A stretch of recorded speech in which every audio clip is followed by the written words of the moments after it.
heureux de vous proposer le poste 2. C'était le poste parfait, celui qui correspondait en tout point à ses compétences et ses aspirations enfouies. Une stupéfaction froide l'envahit.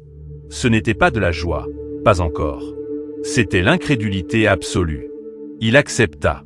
Le travail fut une rédemption. Pour la première fois, on voyait en lui sa valeur, on écoutait ses idées. Une lueur commençait à percer le brouillard de son âme.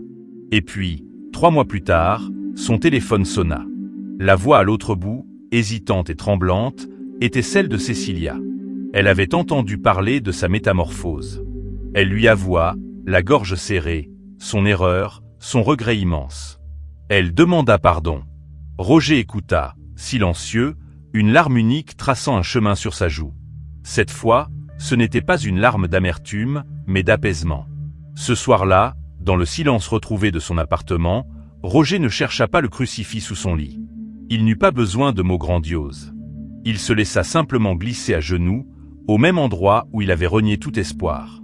Et dans le silence qu'il avait autrefois maudit, il murmura un seul mot, chargé de tout le sens du monde, « Merci ». Le vrai miracle n'avait pas été l'emploi ou le retour de sa famille. Le miracle avait été cette paix soudaine, cette certitude absolue qui l'avait envahi. Dieu n'avait jamais été sourd. Il avait simplement écouté, dans le silence, attendant que Roger soit prêt à recevoir la grâce qui lui avait toujours destinée. La foi de Roger avait survécu à la tempête, et en était sortie plus forte, plus vraie, lavée par les larmes du désespoir et nourrie par le silence divin.